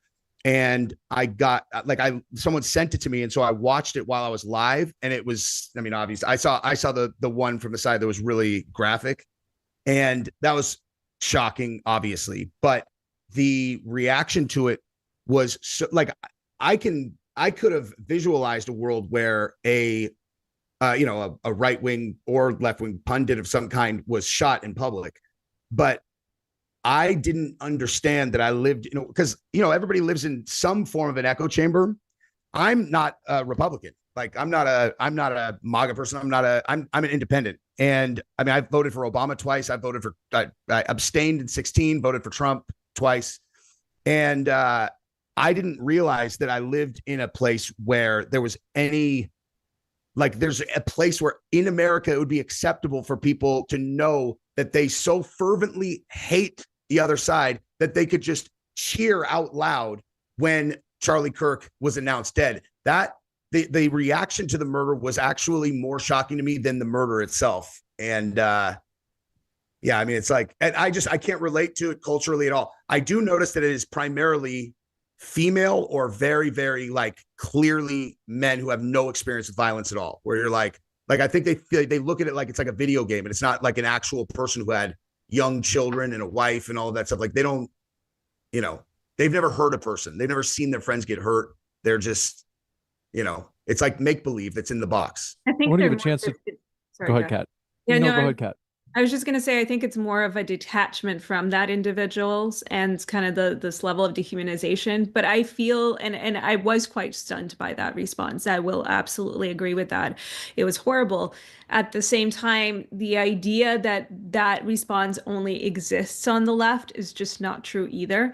I think the scale of it was maybe more significant than what I've seen with other recent kind of situations of violence. But like I mentioned, like with Paul Pelosi, like, and he wasn't even killed, right? But he was bludgeoned, and the rhetoric around that and response to that was not like very different to me. I just think the scale of the Charlie Kirk specifically, and I think also because he was a more prominent figure in the conservative movement or the Republican MAGA movement, whatever you want to call it, I think that was also part of it. And then also like the altercation between, because there was suddenly this like pressure to like, there's a difference between, and I think we tried to make that distinction earlier, where there's a difference between being like, I'm very firmly against using political violence to, kill people that we don't agree with. 100%, there is no doubt. In terms of, I do feel for him as a human being, just whose life was taken. But that doesn't mean that people are going to feel like, really sad about him. And, when the MAGA right wing, they started making these lists of like 200,000 names of people who supposedly celebrated his death. And I looked at some of those lists, and of course, there's some very vile people on there. But there were also people who said things like, oh, I'm just afraid that there's going to be more violence as a result of this. There were people like, I mean, in a way, making that list was encouraging retaliation. And there was this talk of civil war. It immediately went to this like very violent place as well. So 100% denounce anybody who, cheered for it and is okay with using violence in that way. But to say that it's just something that exists on the left, and to also take in the people who were just opposed to, just didn't like Charlie Kirk necessarily, didn't necessarily condone his death, like, and those two were lumped together. I don't think that was right either. Taylor, did you have something you want to say? Or David, go ahead. Yeah, I was just going to say, yeah, when it comes to Charlie Kirk, I think that a lot of people on the left that was, praising his death. When we look at it, we just got to be honest. The left wing is a party of emotions and feelings. They try to say that they're the party of empathy and things like that. But if most of the ideologies on the left side is an oppressor versus oppressor lens, this is how they kind of view everything. Well, oh, black people think I'm a victim. White man is oppressing me. The women think that, oh, the patriarchy is oppressive. The nuclear family is oppressive, and all of these things. Let me finish. I'm saying that we do know that there's some areas that the right wing and the left wing, I would say both have emotions and both act off emotions and ego sometime. The distinction that I'm making when it comes to the left is the type of emotions that they act off of is more of like it's incoherent emotions. It makes no sense. It's rooted in things that is just like not truth. So like when you look at, some of their ideologies like feminism and stuff like that, feminism is just a lie. It's the movement towards egalitarianism to try to equalize the genders and things like that, which you can't do because they need men. They always need to appeal to men to get the rights. So feminists, the entire agenda, the ideology is just not true. So it's based off of an incoherent ideology that makes no sense, right? So my argument and my delineation between the two is that, I see why that, and we even see it here from counterpoints in time where they're looking for justifications for violence, right? They're looking for justifications for violence. But over here, me, Jesse, and Taylor, we're like, well, what are you talking about, counterpoints? Like, you're actually proving our point. Like, with your actions and the way you're speaking, you're proving all of our points because you are emotional. You get what I'm saying? And I think that emotional people tend to act out in violence. Counterpoints or Tom, I want to give you a chance. Yes, I would love the opportunity to respond. Yeah, so this is where Jesse being like, okay, I agree with you, by the way, because I've not been a liberal a majority of my life. I haven't been progressive or leftist. As a matter of fact, I hate communists, okay? And I think the left wing is largely incompetent when it comes to violence. You're not talking to two stereotypical soy lefties, okay? I was in the Marine Corps for 4 years. I served in law enforcement for 4 years. I've seen violence up hand. I've seen people die. I get it, okay? Violence is bad. Tom, as well, is not a stereotypical person. He's been incarcerated before. He's seen the wrong end of the justice system before. He's been around rough characters. So you're not talking to the stereotypical soy lefty. So if you want to say that as a talking just point, because you've been to prison before, but this is where Cooley, hold on, Cooley, I'll address you directly. I'm speaking about emotions. Me directly. I want to. While you're interrupting, but that's okay. It's my turn to talk. Go ahead. Counterpoint. So you said that the left wing is incoherent, doesn't understand anything. They have a feminine, energy where they use empathy to justify their violence and all this bullshit. Well, I didn't say that. Well, yeah, it's what you implied. It's absolutely what you implied. No, you brought I up didn't feminism say that. 3 times tonight. It has nothing to do with what the fuck we're talking I didn't about. say that. They so Cooley, use I'm that addressing to then you, so I would like the justify it. opportunity to finish my sentence. I want to give you So anyways, I would like the opportunity to finish. Continue to straw man my position. Go ahead. I will, because what happened was you said something fundamentally incorrect. Tom corrected you. I corrected you. And instead of being like, damn, you know what? I never heard about that before. I'm going to Google it. I'm going to research it. I'm going to see if these guys are right. You started dancing in circles and turning yourself into a fucking pretzel in front of all of our eyes. So who's emotional now? Okay. You can't deal with the fact that you're wrong. Okay. So we can get back let me say something about that. You're real quick. straw manning real quick, I want to Jesse. give Dave I'm not straw manning you. That's what happened. Yeah, You said something, you were wrong. You continue. I debated you before, and you have low IQ because you don't know how to follow a position. You don't know how to follow an argument. I have a very high IQ. No, actually. you don't. I doubt your IQ. No, you don't. No, you don't. So real quick, yes, I do. I want to redirect. even when we let's Guys, just take I a hate to quick do this. step back. Can I finish David, my point? Do you feel I can listen to yes, I'll give you a chance to finish, David. I'll land my Jesse. point. Go ahead, David. Okay, so here's what I'm saying. Even when we were speaking about that point where what you're speaking about now, when we're speaking about January 6th, I just said that you still don't understand my point. I said that, well, when they went into the Capitol, did they go in there armed? We already answered you. There was a quick reaction force with guns. No, stop it. Were the people that went into the Capitol, did they have guns? Were they armed? No. That's my point. So shut up, you dork. No, it wasn't. You are an Stupid. idiot. That was not your point. Dumb. Anything else that you say, counterpoint. Shut up. Anything else you say is an assertion of your argument. It is not refuting my argument. That was Stop not your saying argument. things that I did not say. Yes, you are Cooley. dumb, bro. I do want to. No, all right. Cooley, I do Cooley, want to. I'm going to prove I want to to you. sell this Stupid. one. I would like an I know opportunity that- to respond. I would like an Look, he opportunity thought he to was respond. cooking. I do. Stupid. The thing is, the only challenge is that I don't want to go back too much on this topic. I know Jesse wants to say I can something about respond and then we can move on. it. I can give you like 12 seconds. I hate to do it, but we have to move 12, fast. 12 seconds. Okay. Tom and I brought up Enrique Tarrio, his case, seditious conspiracy, the Eastman memos, and all of these make your point look like you're a fucking idiot. What was our point?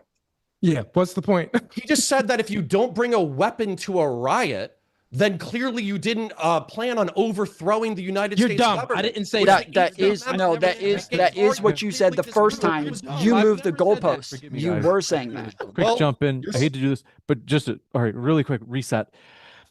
Okay, we're going to.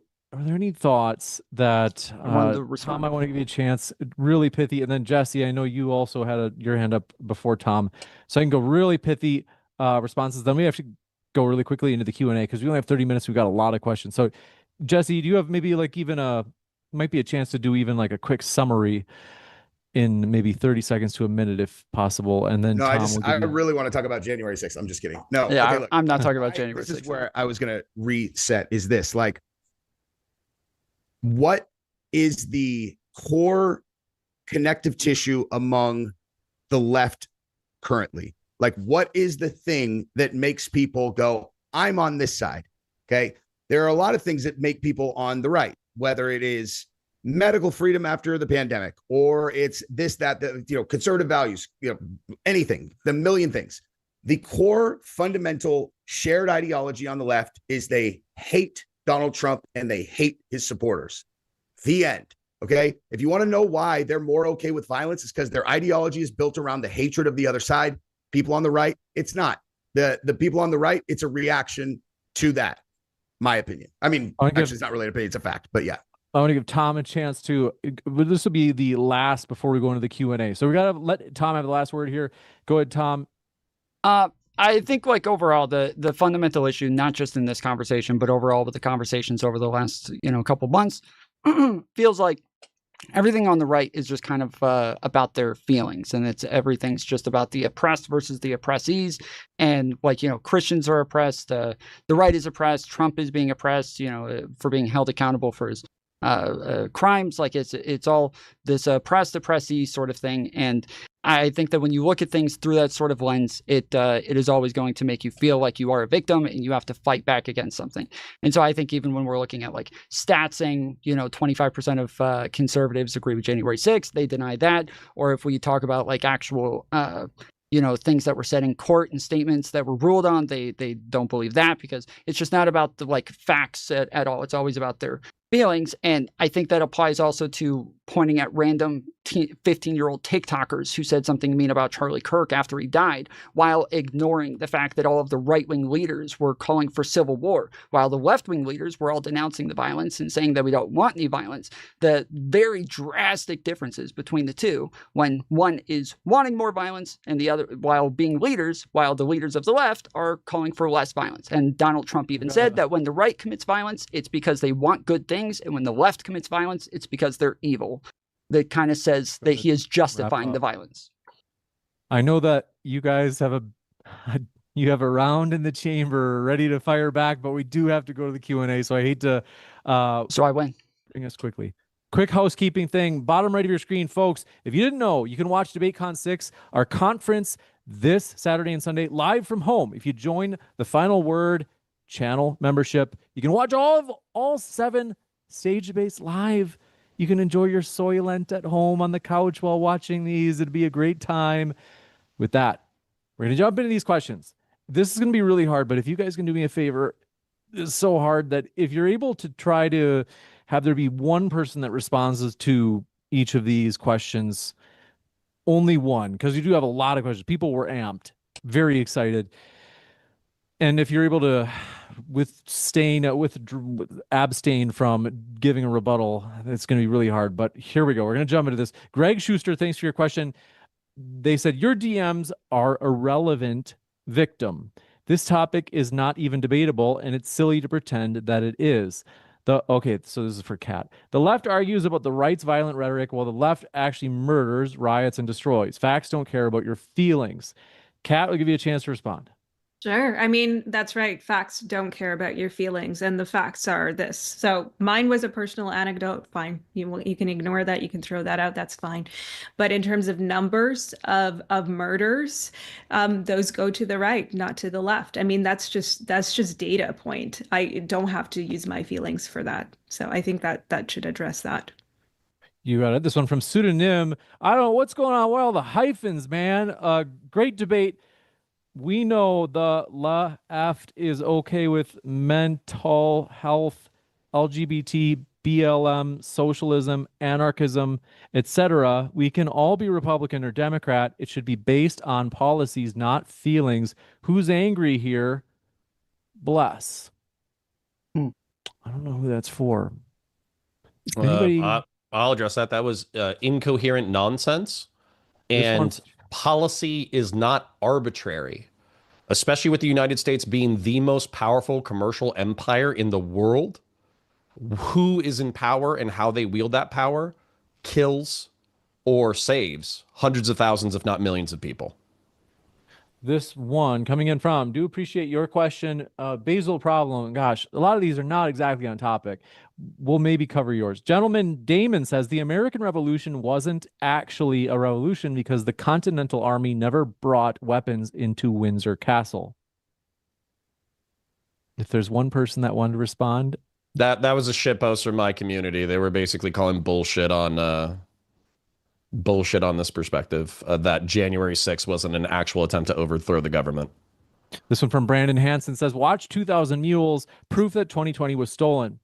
All right, we'll let people yeah, he took that back. Another opposing documentary as well. He admitted his documentary was wrong, just by the way. Kuzium Weird says, can't believe I have to ask this, but for the more violent side, parentheses MAGA. Oh, they say, is violence ever justifiable, or are you all really pacifists?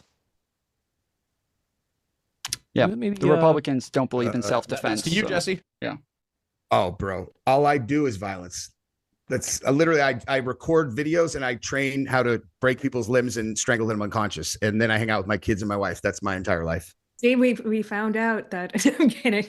I say words and they think words are violence. Ideology, Jesse? I do have to, I hate to do it, but just because we have so many questions. That doesn't make any sense. Last one's left says, Tom Fool is prime example of the snakiness from the left. Oh, Tom, right. They say the ones that play the victims the most are calling conservatives victims. Can't believe what there a was someone weasel. worse than David on that side. Tom will give you a chance to respond. Anyone who is a good faith engager for on this I missed the last of it. I have a TTS talking over me right now. What was the very last part? They said, "What a weasel." Oh, yeah. The last I do my best. They said the ones that play the victims the most are calling conservatives victims. Yeah, I think that, like, I again grew up a Republican. I've been a conservative by far the majority of my life, and I moved away from the conservative side because I did feel like the ideology was changing, and that I'd grown up making fun of the SJWs who were always victims, and the MAGA group became that stereotype very quickly. So was not my thing. This one from Bless My Vibe Code says, have you guys ever seen female cops on body cam videos?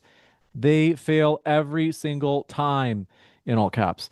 They can't handle extreme pressure and usually need men to back them up or do their jobs. There's compilations of it. I don't understand how this had to do with violence on the left or right, though. But anybody want to respond?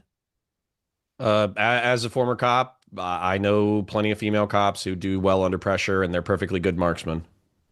Kuzium Weird, thanks for your question, says, it's obvious the left is less violent than the right when it comes to political fatalities. But the question is, does right-wing politicians running on hate fuel that? I think it's more so religion, to be honest. Anybody want to respond? David or Taylor or Jesse? This is a strange one. Wait, can you read it again? I mean, I'll respond to it. I thought it was for the left. He was basically said something that like religion. He was saying that like religion is basically takes accountability for what the violence, I guess. Read the last tail end of it. Yeah, approximately. They say it's obvious the left is less violent than the right when it comes to political fatalities. They say, but the question is, does right-wing politicians running on hate fuel that? I think it's more so religion, to be honest. Oh, no, that's nonsensical. Because even if you look at things, and data would show it as well, most violence come from secularism.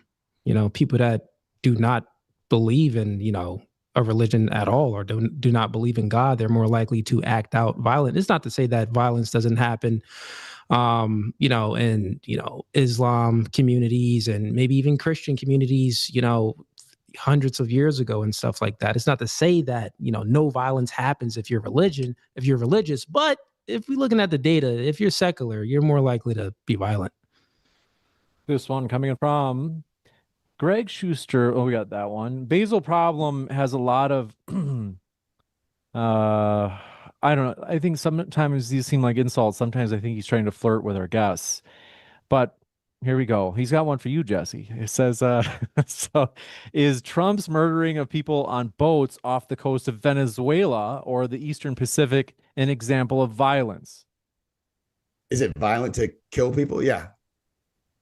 You got it. This one from... and the promotion of it and the videos and everything. Wait, out of curiosity, because I don't want to assume, but this actually just crossed my mind like 2-3 hours ago. I had that cross my mind. What do you guys think of Trump having blown up these boats? Kat, are you like, yeah, demonstration of power? Or are you kind of like, no, I don't think I liked that? You know what? I'm gonna plead the fifth because I just don't feel like I'm informed enough about that particular situation to Not to say that your position has to be as simple as the way I put it if you were for it. No, but... no. I genuinely I don't know enough about the ships that are being blown because I do think sometimes it's justifiable to take military action, right? Or to protect country. So I just don't. I mean, I would say it seems as though their fear is like drug trafficking. I think that in this case, if we don't have a whole lot of evidence that there are drugs, like they're not a very transparent administration, so we don't really know what's going on there. But two, even when it is just drugs, it would be better to actually like send ships out there and apprehend these people instead of just blowing up 12 different boats, which is what they've done at this point. I think that's pretty horrific. Yeah, I think it would depend on the data that they have on those boats, I guess. Like how much do they know for sure that this is what's happening with those boats specifically? Basil Problem, nasty guy, has one for you, Taylor. So he says, Taylor, will you be okay when Stephen Miller begins sending single moms to CECOT? I don't know if I'm saying that right for the acronym. It's CECOT. What is this CECOT, yeah. It's the El Salvadoran like secret prison. A prison, yeah. That's not a real question. I mean, what is that? Okay, you got it. No, I would not be okay with that. He just wants attention. Okay, this one from Brandon Hansen says, quote, they didn't say intentionally. They said, bro, BBC clipped 2 sentences that were spoken 53 minutes apart from one another to create a very dangerous quote. I mean, I agree that they did clip it a little bit out of context. It was not good the way that they made it sound as though he was explicitly saying that they ought to go inside the Capitol, and that was the problem with it. I think most people would say he said at the beginning, let's go peacefully and patriotically through a 3-hour speech, and then had like 10 other statements where he was implying that they should do that, but he didn't say it explicitly, and they clipped it and made it sound like he explicitly was saying, let's go and fight. I see. So I think I understand that you're saying Trump was implicitly kind of like hinting and like winking, like go do violence. And you're saying they clipped one part where he says, we're going to march to the Capitol, and then clipped another part where he said, and we're going to fight, and put those two things together and made it sound like he said, we're going to go to the Capitol and we're going to fight. Whereas that's not what he said. So, yeah. Gotcha. It's I mean, like when they said that Trump said it was going to be a bloodbath on, when he was talking about an economic bloodbath if they didn't block the Chinese car manufacturing in Mexico. This one from Basil Problem. Jesse, do you believe Tucker Carlson was attacked by demons in his bed when he was spooning with his dog? I already answered him on chat. I said yes. You got it. He's got a curiosity over there. I think we got Bless My Codes. Thanks for your question. And Ajax CTXR, thanks for your question. Yes, DebateCon 6. Become a Final Word member. You can watch all the debates. It's just average of $2 a debate. You don't want to miss it. It's going to be amazing. Andrew Wilson takes on atheist Dr. Richard Carrier on Christianity or secular humanism, which makes the world a better place. It's going to be lively to say the least. Insert your name here. Says, this is to anyone. Please bring up the YouGov poll. It was done recently. More liberals think that violence is okay. Yeah, I know what they're talking about. Again, this one that we talked about. Yeah. This is one of the ones that we went over. There's a bunch of them that are worded differently. So one actually asks, do you think that it would be justified if somebody murdered Trump or Elon Musk? And there was a good 20 to 22% of those. And then there was another one that asked, do you think that political violence is sometimes justified? Did you find that study about Elon and Trump? Because if that's 2025, I'm misquoting it. It's 20 to 25? Did you find it? I don't have it pulled up, but I believe that's what it was. I've been telling everybody it's 50-45, but I could be totally wrong. I need to look it up. Let me double check. I'm probably wrong. I like the other ones I had all pulled up. That's why I didn't talk about that one very much. You can move on though, James. Yeah, I'll update in a minute. Last one's left said, quote, liberals hate everything that is good. God, moderation, children, men, they are the elites, useful idiots, and they don't even realize. Connor, is this true? Are you a useful idiot? No. I believe in Nicomachean Aristotelian virtue ethics. I'm a deist. I believe in God. I think that liberalism is the worst form of government, except for all the other ones. Maximal human freedom is based, and I love freedom of conscience, freedom of speech, right to self-defense up to and including against your own government. I love due process of law. I love republics. Philosophically, I'm a Republican, and part of the reason why I'm so emotional, as people have pointed out, is because I think that the right wing has become a cult. This one from XJTAC says, I'll roll with super points, even my broken ribs. I don't know what that means. They say he's a dork. He said he'll fight counterpoints in jiu-jitsu is what he's saying. Oh, okay. Thank you. So he's in Florida. Let's go. They say he's a dork. Who uses that word anymore? It's like something I'd say. They say, and weak like the rest of the men on the left with low T. Connor points. Are you going to take that? Yeah, come down to Orlando. We'll spar. Maybe, I don't know where Jesse is, but he can referee. I'm in Texas. He doesn't like violence. I have family in Texas. He does not want to be anywhere around violence. Sounds like we'll do a recreational sparring match. Dude, look at that. Man, I'm laughing at one of these guys in the chat, dude. He's got a lot of energy, dude. This one from Zachram says, for Taylor, how often do you think tribal loyalty makes people overlook violence from their own side, even when they'd condemn it from the other vigorously? Yes, that definitely happens. I've been on both sides of the political line. I've been a liberal. I'm more conservative now. I just happen to think one of those parties participates in that behavior more in tribalism. Yeah, I just do want to say, Jesse, you are correct. Actually, it is about 50%. It's 50-45. It's 50-55. Oh wow, I was wrong in the wrong direction. Jack Attack MMA says abortion is violent. Is it righteous violence? I'll respond for me just because I'm more centristy. I think that whenever the fetus has like proto-consciousness, like once you have a complex central nervous system and a frontal lobe and all that kind of stuff, I think at that point it should be prohibited. And I do think it's to some degree violent. I'm a bit before that. I'm pro-life, maybe like 14, 15 weeks for government, but like morally, I always think it's wrong. Same. Let's see. This one from Basil Problem. Nasty guy, I warned you. Says, Kat, I'm surprised you are agnostic about the boat attacks. They are one of many of the most unconstitutional actions by the Trump admin. Yeah, I think people took that the wrong way. I'm not agnostic about the attacks. I very sincerely just don't know about them. Yeah, she said she didn't know. Not at all informed about it. It's not that I don't have any opinion because I just haven't kept up with that particular piece of news. You got it. This one from last one's left. I think I get this one. We got that one. And I'm just going to make sure that there aren't any legitimate ones we missed among all of Basil Problems. I just have no idea how they're identifying them as narcotics traffickers. So like my mom asked me the same thing and I don't know anything about it. Like that is why I was saying they're not very transparent with it. So we just don't really know. We don't really have the information. And well, and that's the thing. So when you look at the war on terror, we had the authorization for use of military force, which is what justified us doing drone strikes all over the Middle East and North Africa.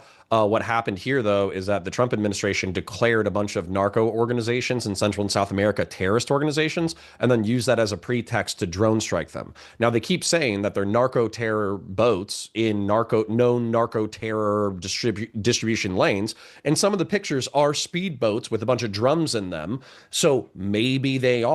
But they're not releasing the information on the targets. They're not releasing the information on the boats. They haven't gone through Congress for this. So as a result, I agree with whoever that chatter was. Oh, and by the way, drug trafficking is not a death sentence. So we're basically turning drug trafficking into a death sentence. This is all very legally flimsy and very morally and ethically fraught. This one from last one's left said, quote, and the left isn't a cult? They're the real fascists. Trump is the lesser of two evils by far. If you don't believe that, you're being disingenuous. Well, so I this is think what we that's mean. me, and I don't think you know what fascism is. But yeah, I was going to say, this is what we mean when we say that, like, kind of the left, or sorry, the right calls the left fascist all the time as well. It's just that I think that we're more accurate when we say it. Juicy Dice 5226 says, "Hi, Cooley. I like your beard. Without denying that you never said that, can you explain this clip where you, in fact, literally said that?" I don't know what they're saying you said, but David, we'd love to hear from you because it's been a while since we've gotten to hear from you. I was going to clip it as well. I don't know what clip is he talking about. Earlier, you kept saying I never said that, but the clip it is that you did say that they weren't, that there's no way they thought they could go in and take over the government if they didn't bring guns. And so we were saying, well, they did think that they needed guns. They just realized they didn't need them anymore. And so your whole idea is that there's no way they thought they were going to take over the government without guns. But we explained, no, they did think they were going to take over with guns. You're taking what I said out of context too. So what I said was, and what I was getting, my position and my argument was very simple, right? So if they didn't go into the Capitol with guns, my standpoint was like, well, we're speaking about violence. I'm like, well, how much violence can they do if they didn't go in there with any weapons? And then I even made points saying that they like trashed the place. They didn't even trash the place. They were sitting down, doing some photo ops, chilling. That was the point, right? So this other stuff that y'all speaking about that's not my argument. So I think you're taking those clips out of context because there's other parts of them inside the Capitol, smashing them within doors, breaking windows. Sorry.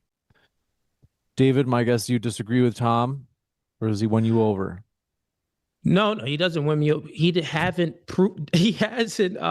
given any refutation for my argument, and it's very simple. I don't think these guys know how to really follow an argument. So my argument was simple. You said the Enrique Tarrio case 3 times, you dumbass. Yeah, no, listen. And I even brung up something because I want you guys need to listen to my train of thought too, because I brung up something. One of you were speaking about January 6th.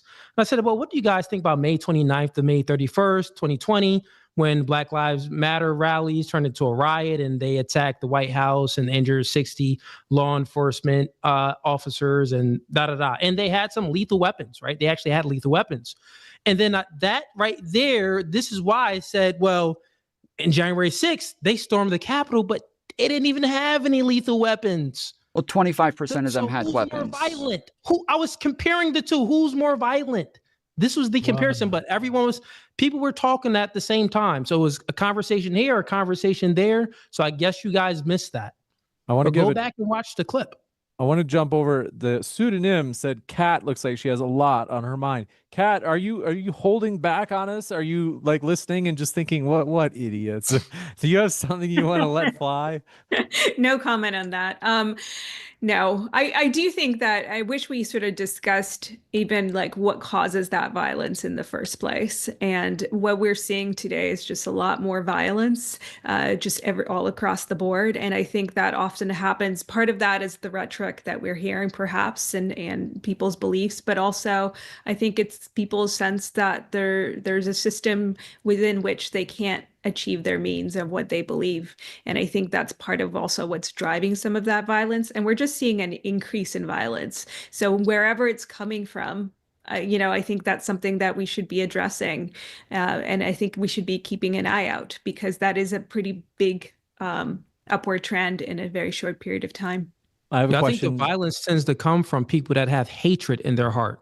If you have hatred in your heart, like you hate another side based off of they have a different ideology than you, or they believe in a God and you don't, or whatever it may be, then you're more likely, the probability increases for you to act out in a violent way. And we see this because, well, look at the left wing. The things that they believe in is like very, very vastly different, and their ideologies is vastly different from the right wing. Like, feminism truly thinks, and feminism is on the left.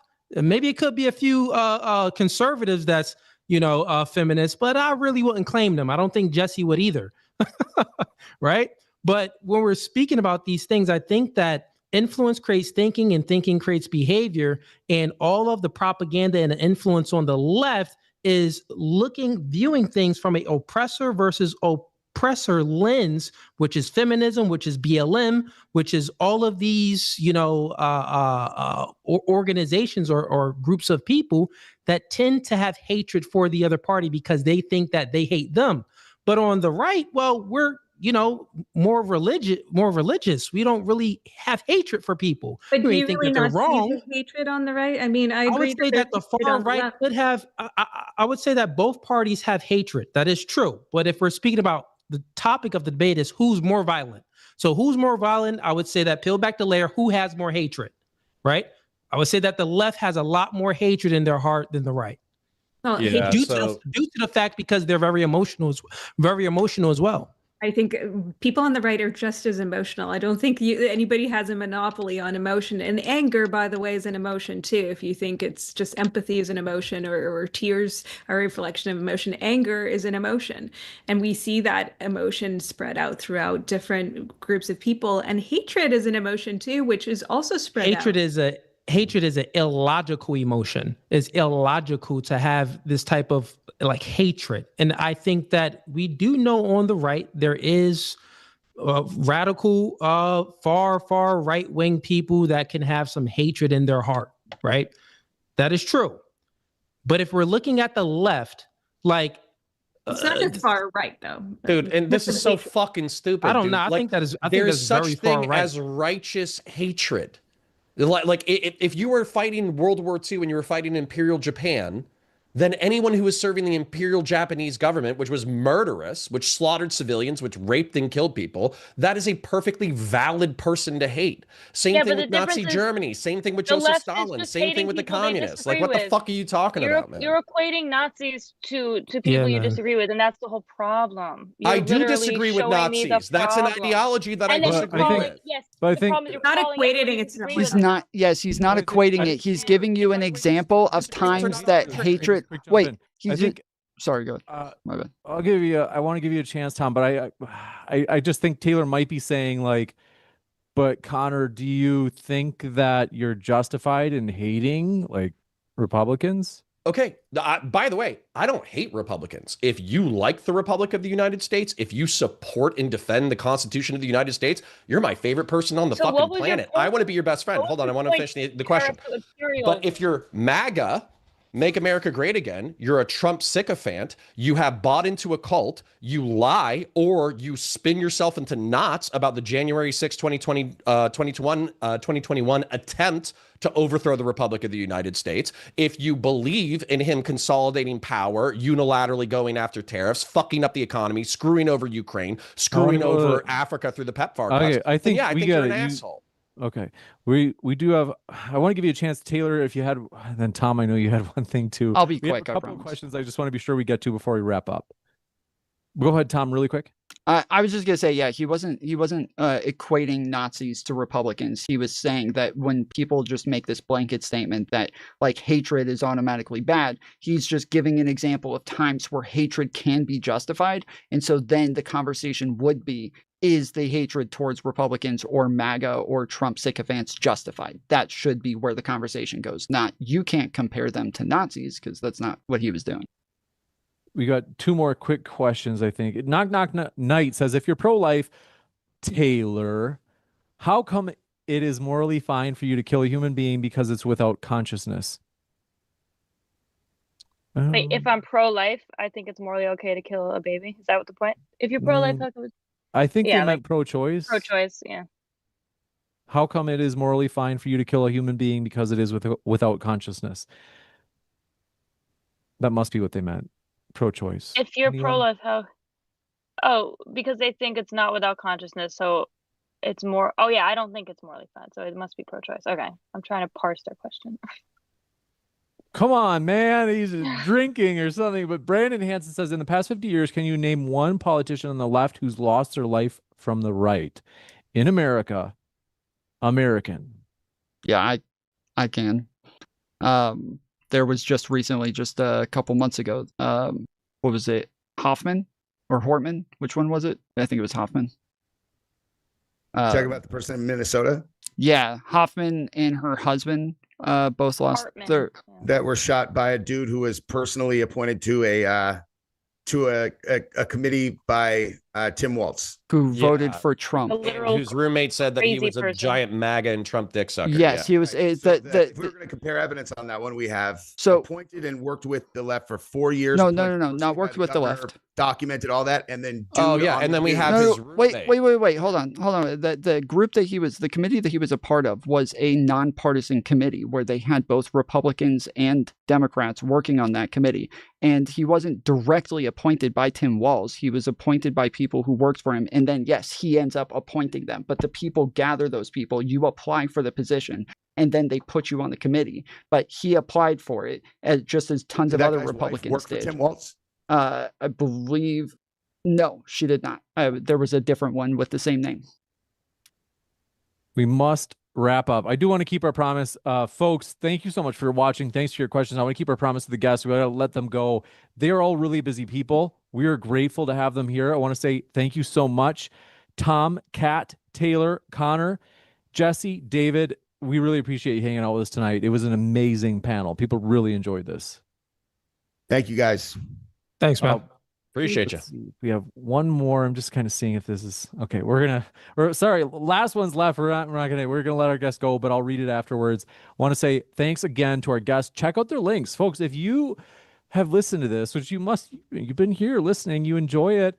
Check out some of our guests. There's value to even checking out those you disagree with, because you're at least getting their position straight from them, not what someone says that they say, especially if it's someone in your own kind of camp telling you what someone on the other camp says. So check out our guest links. We do appreciate them. I'm going to let them go, but I'll be back in about 18 seconds.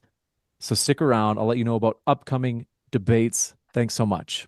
Awesome. All right. Thank you, sir. Thanks. All right, guys. Thank you. Peace.